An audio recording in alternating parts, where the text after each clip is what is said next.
Hashtag me encanta escuchar Radio Júbilo. Este es nuestro hashtag del día de hoy.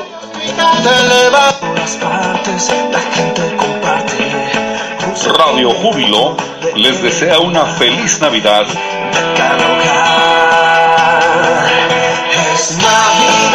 Y un próspero año 2019. Radio Júbilo, el canal en gozo.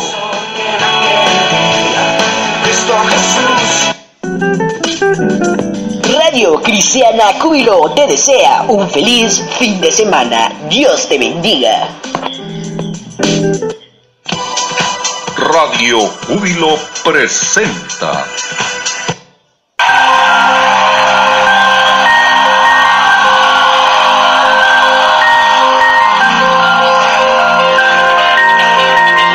Dios les bendiga, amable auditorio de Radio Júbilo, estimados hermanos, que la bendición de Dios sea con ustedes.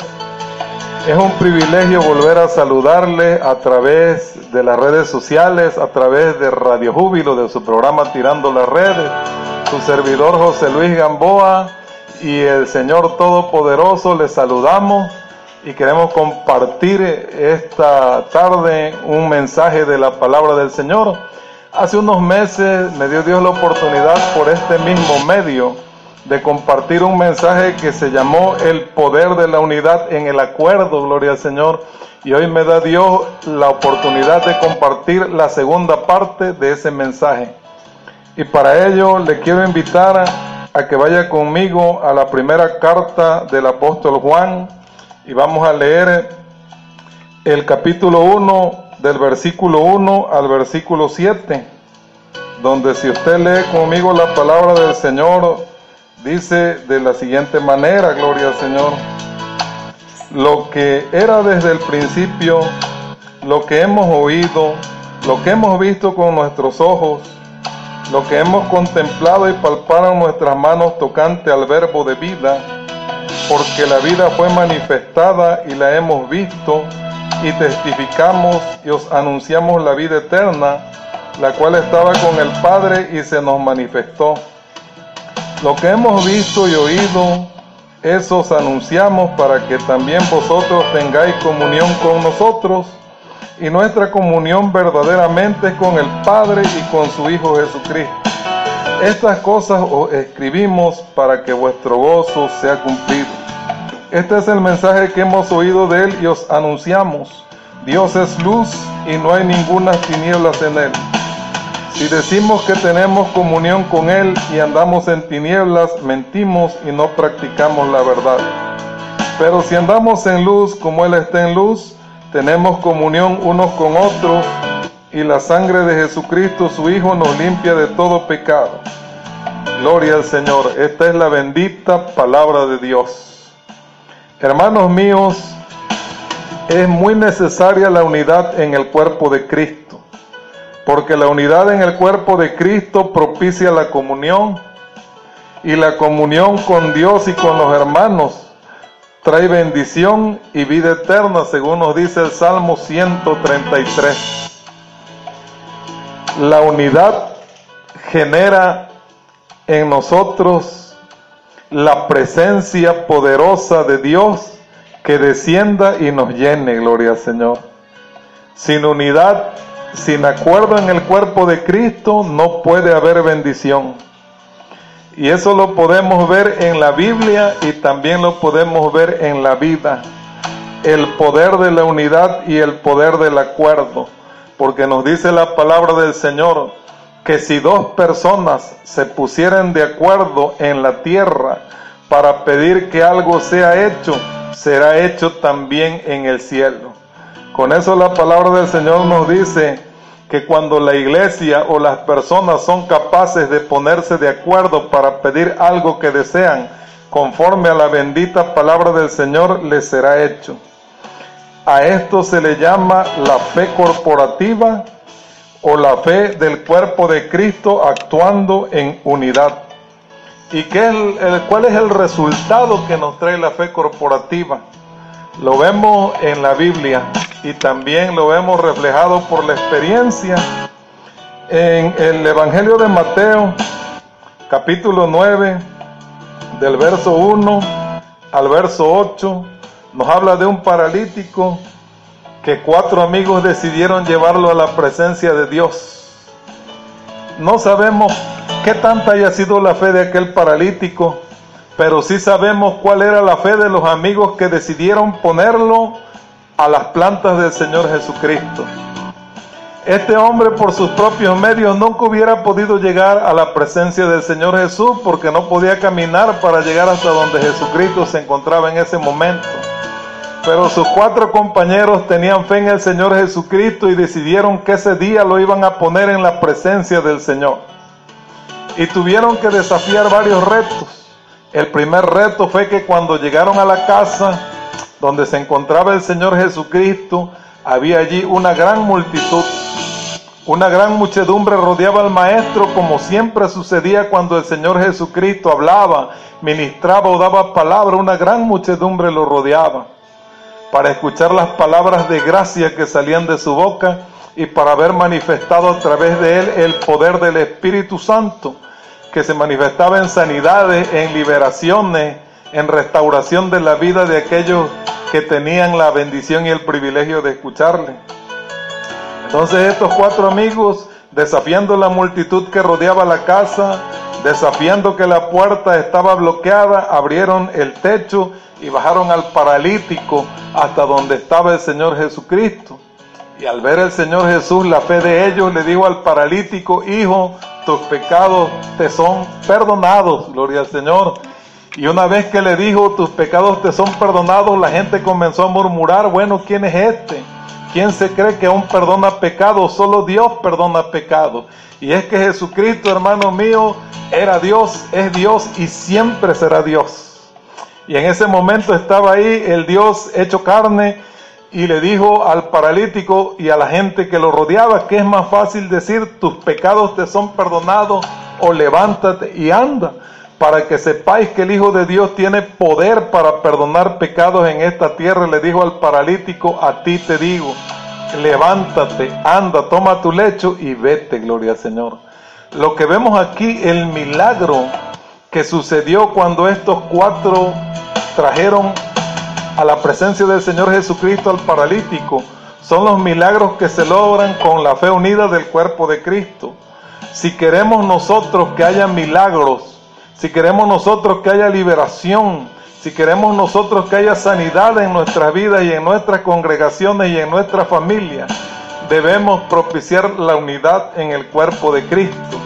Y eso nos dice la palabra del Señor Jesucristo, que debemos estimularnos los unos a los otros para propiciarnos al amor y a las buenas obras. Para que exista la unidad en el cuerpo de Cristo, es necesario que haya un propósito y que haya una meta. Que haya un propósito, pero que también haya una visión. Y eso lo vemos en el libro de Nehemías. Nehemías era un hombre que era copero de un rey, gloria al Señor. Y este copero del rey, vino uno de sus hermanos llamado Anani a decirle que los judíos que se encontraban allá en Jerusalén estaban en una situación humillante, que el muro estaba destruido y que ellos eran el oprobio y el hazmerreír de todos los pueblos que estaban alrededor. Entonces este varón Nehemías, Dios lo movió en su corazón para que él experimentara carga por los hermanos que estaban allá en Jerusalén. Pero no se quedó solamente experimentando la carga, sino que tuvo una visión de Dios y nació en su corazón un propósito. La visión que tuvo fue ir a Jerusalén y levantar los muros, y el propósito restaurar a Jerusalén no solo en sus muros, sino restaurar la verdadera adoración y restaurar la verdadera comunión de aquel pueblo judío que había sido rota su comunión con Dios. Y esta era la visión y el propósito de Nehemías. Y con esta visión y este propósito le hizo oración a Dios, y Dios le dio gracia a los ojos de aquel rey para que le diera el permiso y la libertad y le proveyera los recursos para que fuera a la nación judía a restaurar a Jerusalén. Y el permiso se le otorgó un rey de la misma nación que había mandado destruir aquella tierra. Cuando Nehemías llegó ante el pueblo judío, al principio no les declaró su visión. Simplemente observó la tierra, observó que el muro estaba caído, observó la manera que iba a tener para reconstruirlo y Dios estaba con él. Cuando compartió su visión con el pueblo judío se levantó en unidad como un solo hombre para edificar. ¿Pero por qué se levantaron en unidad? Porque había un propósito, porque había una meta, porque había una misión y había una visión. Y esto sucede en todas las áreas de la vida, hasta en las cosas prácticas. Si usted analiza toda empresa que existe merced a que tiene un propósito y merced a que tiene una meta. Imagínese una empresa X cualquiera. Vamos a imaginarnos una empresa de 4 panaderos que se llama La Espiga Dorada. ¿Cuál es la misión de esta empresa que se llama La Espiga Dorada? Proporcionar pan caliente a la población donde está ubicada. Pero para que pueda proporcionar pan caliente a la población donde está ubicada debe tener una meta. Y quizá la meta de esta panadería La Espiga Dorada sea proveer 2,000 piezas de pan al día a la población donde se encuentra. Pero también tiene una meta a largo alcance, que es lograr que no solamente la población donde se encuentra, sino las poblaciones vecinas reciban el producto que ellos están fabricando. Lo mismo sucede en el espíritu. Si una iglesia carece de una misión, si una iglesia carece de una visión, si una familia carece de una misión o de una visión, no se puede lograr la unidad. Esto es válido tanto para lo bueno como para lo malo. Si usted analiza en el libro del Génesis capítulo 11, muchas personas se asociaron para crear una torre cuya cúspide rasgara el cielo. Y este era un mal propósito que tenía aquella gente, porque Dios les había dicho que se esparcieran por toda la tierra y llenaran toda la tierra. Sin embargo, ellos, aunque para mal, tenían una meta, tenían un propósito y decidieron llevar a cabo ese propósito, y si Dios no les estorba lo hubieran logrado. ¿Qué nos quiere decir esto?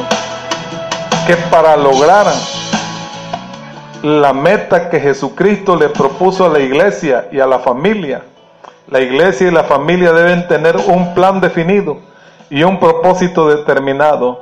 Dios no está en contra del orden, porque Dios es un Dios de orden, y nosotros tenemos que entrar en el orden de Dios. Si queremos lograr el propósito por el cual hemos sido llamados, tenemos que definir bien cuál es el propósito por el cual hemos sido llamados. Y el propósito para el que Jesucristo nos ha llamado es, primero, para que seamos salvos. Segundo, para que gocemos de la plenitud de todas las bendiciones que Él compró a través de su sangre.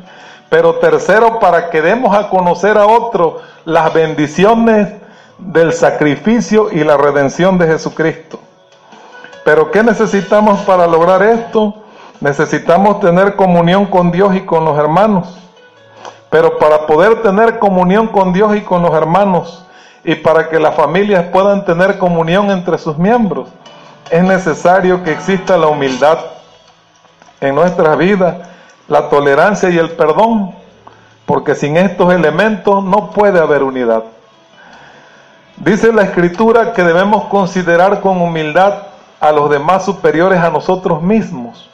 Y dice también la santa palabra del Señor que debemos sobrellevar los unos las cargas de los otros, y que si alguno tiene algo en contra de su hermano, a la manera que Cristo nos perdonó, nosotros también debemos perdonar. ¿Por qué quiere Dios que seamos humildes, que tengamos tolerancia y que perdonemos? Porque no existen límites cuando se produce la unidad y la comunión con Dios y con el cuerpo de Cristo. La iglesia primitiva es un ejemplo de que no existe ningún límite cuando hay unidad. ¿Qué límites tuvo la iglesia primitiva? Platíqueme usted, hermano y amigo que me escucha. No había límites, no habían necesitados en la iglesia primitiva, no había enfermos, no había prisioneros en cadenas espirituales. Había gozo, había libertad, había paz, había abundancia y prosperidad.